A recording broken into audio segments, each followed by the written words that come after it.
تو اب وہ اس میں وہ پوٹینشیل نہیں تھے کہ ایکسٹرنل ڈیٹ جو ہے اس کو ادا کر سکے. تو یہ ایک بہترین اور کنڈوسیو انوائرمنٹ بن گئی ورلڈ پاور کے لیے، پارٹیکولرلی ویسٹرن ورلڈ کے لیے، اور انہوں نے ان کے لیے ان کو جو ہے ڈیموکریسی آفر کی کہ ٹھیک ہے ہم آپ کے جو اسٹرگلنگ اکانومیز ہے اس کو ہم ٹھیک کرنے میں مدد کرتے ہیں، اس کو ریسٹرکچر کرنے میں مدد کرتے ہیں، لیکن جو آپ democracy as a form of government جو ہے اس کو ایکسیپٹ کر لیں. تو جیسے انہوں نے لون دیا، اس کے ساتھ انہوں نے کچھ کنڈیشنز بھی دیے آئی ایم ایف نے، وہ ہوتے اسٹرکچرل ایڈجسٹمنٹ پروگرام.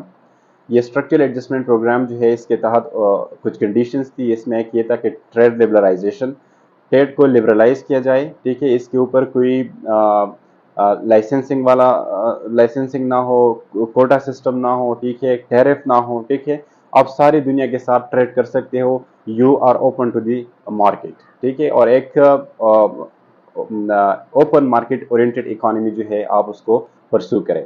اس کے علاوہ اس سے کیا ہوا کہ جو غریب نیشنز تھے اس کی جو ایکسپورٹ تھی، ٹھیک ہے، وہ تو کچھ نیچرل ریسورسز ہے یا کچھ نٹس ہے، کافی ہے، یا اس طرح کے کچھ چیزیں تھے جو کہ اس کے ویلیو یا پرائس بہت کم تھا، ٹھیک ہے، اور ساتھ ساتھ یہ سارے فور نیشن جو ہے اس کی تقریباً جو ریسورسز تھے ایکسپورٹ تھے وہ سیم تھے. تو یہ جب ایکسپورٹ کرنے لگے ایک اوپن مارکیٹ کو، یہ اوپن ہوئے، ٹھیک ہے، تو ڈیمانڈ جو ہے ان نیچرل ریسورسز کا یا دوسری جو یہ میں نے مینشن کی ان چیزوں کا وہ کم ہو گئی، کیونکہ سپلائی بڑھ گئی، ڈیمانڈ کم ہو گئی، کیونکہ کیپٹلزم جو ہے اس میں ہم انویزیبل ہینڈز کی بات کرتے ہیں جو کہ اس کو ہم سپلائی اور ڈیمانڈ کہتے ہیں، ٹھیک ہے. جیسے سپلائی زیادہ ہوتی ہے تو ڈیمانڈ کم ہو جاتا ہے اور اس کی وجہ سے پرائس جو ہے اوورآل وہ دے ڈیکریز، ٹھیک ہے. تو اس کا بھی فائدہ کس کو ہوا؟ وہ امپیریل پاورز کو پیدا ہو گیا. جب یہ کنٹریز اپنے ایکسپورٹ کو بہتر بنانے کی کوشش کرتے ہیں، ٹھیک ہے، تو اس سے یہ ہوتا ہے کہ اس کا جو سوشو ایکنامک ڈیولپمنٹ ہے اس پہ اس کا فوکس نہیں رہتے، ٹھیک ہے. تو لائک وہ اپنے ہیلتھ سیکٹر کو، ایجوکیشن سیکٹر کو یا ادر سیکٹر جو ہے اس میں فوکس نہیں رہتے، کیونکہ ان کے تمام جو فوکس ہے وہ ایکسٹرنل ڈیٹ پہ ہوتے ہیں یا اپنے جو ایکسپورٹ ہے اس کو بہتر بنانے میں ہوتے ہیں، کہ تاکہ جو ریجنل کنٹریز ہے یا ادر کنٹریز ہے اس کے ساتھ جو ہے مقابلہ کر سکے، تاکہ جو یہ قرضہ لیتے ہیں اس کو جو ٹریڈ ڈیفیسٹ ہے اس سے بچے. ٹریڈ ڈیفیسٹ یہ ہوتے ہیں کہ جب آپ کا امپورٹ زیادہ ہو اور ایکسپورٹ کم ہو، ٹھیک ہے، اپنے سوشیو اکنامک چیزوں پہ فوکس نہیں رہتے. جب فوکس نہیں رہتے تو اس سے سوشل انریسٹ آتی ہے، لوگ پروٹیسٹ کرتے ہیں، انفلیشن زیادہ ہو جاتی ہے، تو ایک پولیٹیکل انسٹیبلٹی جو ہے وہ بن جاتی ہے، ٹھیک ہے. تو جب پولیٹیکل انسٹیبلٹی یا اکنامک کرائسس آتے ہیں تو ملٹی نیشنل کمپنیز جو ہوتے ہیں وہ اس کنٹری سے وڈرا کرتے ہیں، ٹھیک ہے، تو اور جو کرائسس ہے اس کو اور بھی ڈیفینڈ کرتے ہیں، ٹھیک ہے.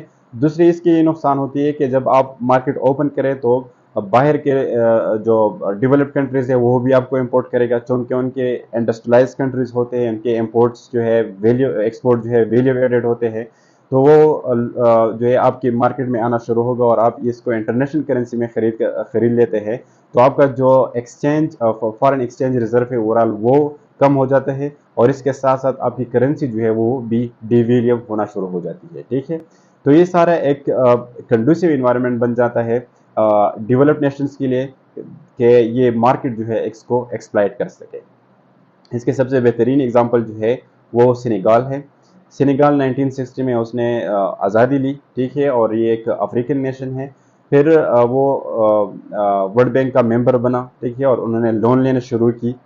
اس کا جو ٹاپ ایکسپورٹ تھا وہ گراؤنڈ نٹس تھے. تو جب یہ ورلڈ بینک کا ممبر بن گیا تو گراؤنڈ نٹس اور بھی کنٹریز کے ایکسپورٹ ہے، تو اوورآل جو ہے سپلائی زیادہ ہوئی، ڈیمانڈ کم ہو گئی تو پرائس کم ہو گئی، ٹھیک ہے. تو اس کا اوورآل جو ایکسپورٹ ہے وہ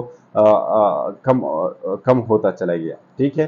اور انہوں نے آئی ایم ایف سے لون لینا شروع کی اور اس کو ایک اسٹرکچرل ایڈجسٹمنٹ پروگرام دی، مانیٹری پالیسیز دی، اور اس کے اوپر جو سینیگال ہے اس نے اس پالیسیز کو امپلیمنٹ کرنے کی کوشش کی، ٹھیک ہے، اس نے امپلیمنٹ کی. تو اس میں زیادہ تر یہ ہوتا ہے کہ ٹریڈ لبرلائزیشن ہوتا ہے، ٹھیک ہے، اس کے علاوہ پرائیویٹائزیشن ہوتا ہے، اس کے علاوہ جو ہے سبسڈیز اگر آپ نے دیے، اگر آپ نے ایک سیکٹر کو انسینٹیوائز کیا ہے تو سبسڈیز جو ہے اس کو ختم کیا جائے.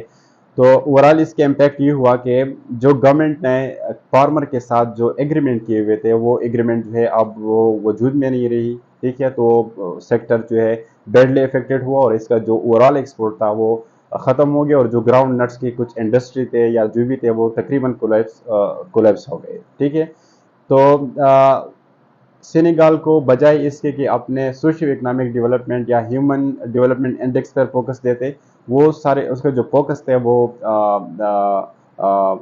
ایکسپورٹ کو بڑھانے میں، ایک اکانومی کو ریسٹرکچر کرنے میں، اور جو اس کی کنڈیشنلٹی تھی آئی ایم ایف اس کو فلفل کرنے میں چلی گئی. ٹھیک ہے، تو یہ ایک سبق ہے سینیگال کا، پاکستان کے لیے بھی ہے کہ یہ کس طریقے سے کنٹریز جو ہے اس کو ایکسپلائٹ کرتے ہیں. پاکستان بار بار آئی ایم ایف سے قرضے لیتے ہیں. ٹھیک ہے، تو اس کا کوئی امپیکٹ ہے نہیں. وہ ہمیں ایک اسٹرکچر ایڈجسٹمنٹ پروگرام دیتے ہیں، اس کے تحت ہم سبسڈیز ختم کرتے ہیں، ہم جو ہے آسٹیریٹی میجر لیتے ہیں. ٹھیک ہے، اس کے علاوہ جو ہے ٹریڈ لبرلائزیشن کرتے ہیں.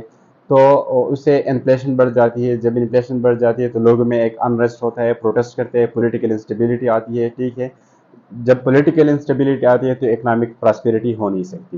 لہٰذا پاکستان گورنمنٹ کو چاہیے کہ وہ اسٹرکچرل ریفارم لے آئے اپنی اکانومی میں، اور اکراس دا بورڈ اس کے اوپر کنسنسس بنائے کہ آئی ایم ایف کی طرف جانا ایک حل نہیں ہے لیکن یہ ایک قرض ہے. ٹھیک ہے، لہٰذا ہمیں چاہیے کہ اپنی اکانومی کو ریسٹرکچر کرے. ہمارا جو ٹیکس کا نظام ہے وہ سینٹرلائز ہے، اس کو ہم ڈی سینٹرلائز کرے، اس کو ہم اور بھی براڈن کرے. کیونکہ اب جو پریزنٹ ہے تقریباً ہمارے جی ڈی پی کا 12% جی ڈی پی جو ہے یہ ٹیکس ہے، ٹیکس کلیکشن ہے، جو کہ بہت کم ہے. اگر آپ اسکینڈیوینین کنٹریز کو دیکھیں، فن لینڈ جیسے کنٹریز کو، تو ایک رپورٹ کے مطابق 38% اس کا جی ڈی پی کا جو جی ڈی پی میں جو کنٹریبیوشن ہے وہ ٹیکس کلیکشن کا ہے. ٹھیک ہے، اسی طریقے سے ہم جو ہے ہمیں چاہیے کہ ہم انڈسٹری کو پرائرٹائز کریں، اس میں فروٹفل ریفارم لے آئے. ٹھیک ہے، ایکیڈیمیا انڈسٹری لنکیج جو ہے اس کو اسٹیبلش کرے. ٹھیک ہے، اور اس کے علاوہ ہمارا جو ایکسپورٹ ہے اس کا باسکٹ بہت لو ہے. ہمیں چاہیے کہ اس کو ہم ڈائیورسیفائی کریں، اس کے لیے مارکیٹ ڈھونڈیں فارن پالیسی کے ذریعے سے، اور اس کے ساتھ ساتھ ہم اس کو ویلیو ایڈڈ کریں. تو اس سے ہماری اکانومی جو ہے وہ بہتر ہو سکتی ہے.